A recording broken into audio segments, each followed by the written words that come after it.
it's a recommendation, but there are also some things that you may be able to do to slow down a potential criminal, because most criminals that... Officer Mark Williams is the crime prevention officer in District 3. To help protect you from break-ins, the St. Pete Police Crime Prevention Unit offer a home security assessment at no cost. The home security surveys are offered by the city, in which we go out as crime prevention officers and indicate things around the home of the resident, areas of vulnerability that may present themselves, whether it's in their locks, the doors, windows, things of that nature, just to educate the public on ways to better secure their homes. Just a lot of common sense stuff, but also some information that they may not be fully aware of. Our recommendation typically is to have the hedges or any shrubs or trees below the window sills. Okay, the reason why we say that is that if something is going on over here, your neighbor across the street cannot see. If I duck down, they won't even know that I'm here. So I could be at that window prying at it all day long and no one would see me except for someone that may be there, or no one over there because there's so much trees and shrubs over there. So those are things that we want to be looking at. With the home security surveys, what we do is once I arrive, it takes about an hour to complete a survey at a home, depending on the size and some of the needs that may be obvious at the home or not. When I come to the door, obviously I meet with the homeowner and indicate, the purpose of my being there.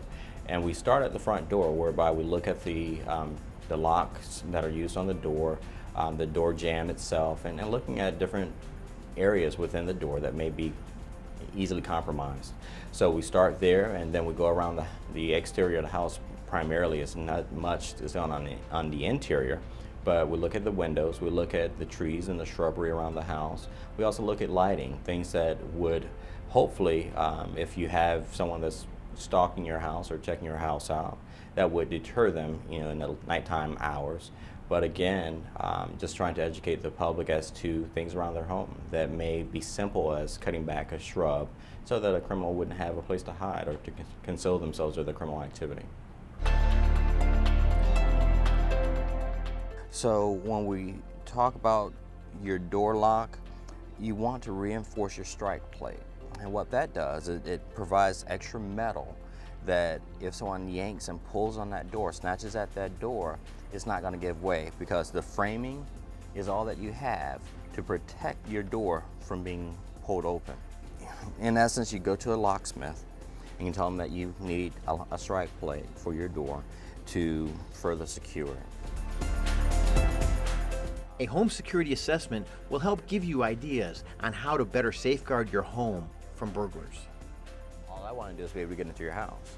So I'm not concerned about anybody over here seeing me.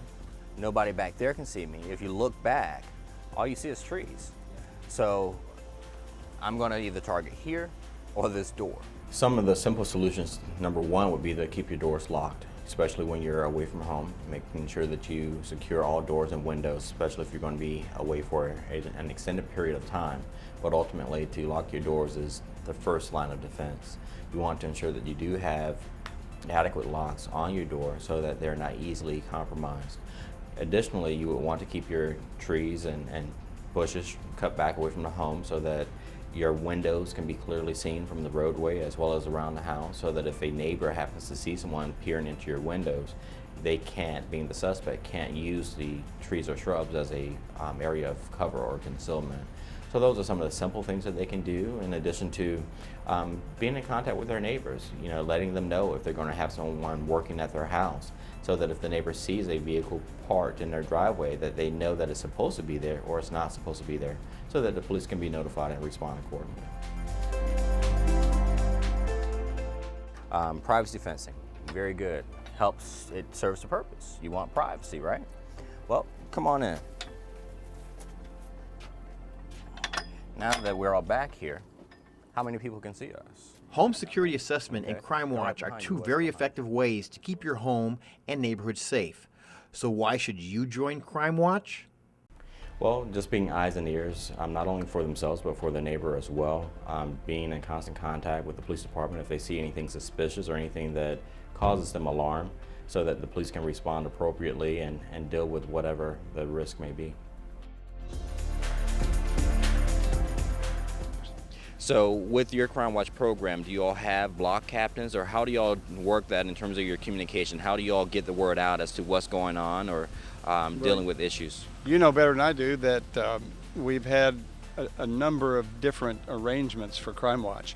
One of the things we're doing, which is not necessarily exactly Crime Watch, but it helps us to get to know our neighbors better, and it does facilitate Crime Watch, is that we have a neighborhood picnic now and then, and just to invite the people close by. And that has done a lot too to actually enhance Crime Watch, because it gets our neighbors talking to each other and waving at each other when we come by, and we get to know each other, and some of our when we're going to go on vacation, we feel free to call each other.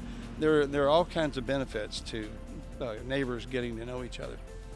And it's also very important that you communicate that with the other neighbors, that they know that we're watching, we're looking out. So if you happen to see it, you need to tell your next door neighbor, and then that neighbor needs to tell another neighbor, so that the whole neighborhood is aware of what's going on, so that we can deal effectively with the problem. I'll be contacting my neighbors very soon, and a lot of them are on my email list already. We actually have a diagram of our neighborhood that has a number of our neighbors listed with their phone numbers and addresses, so that we can contact each other when we see funny things going on.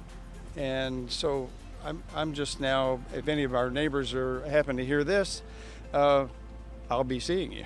I'll be contacting them and trying to get them to watch over just their little block.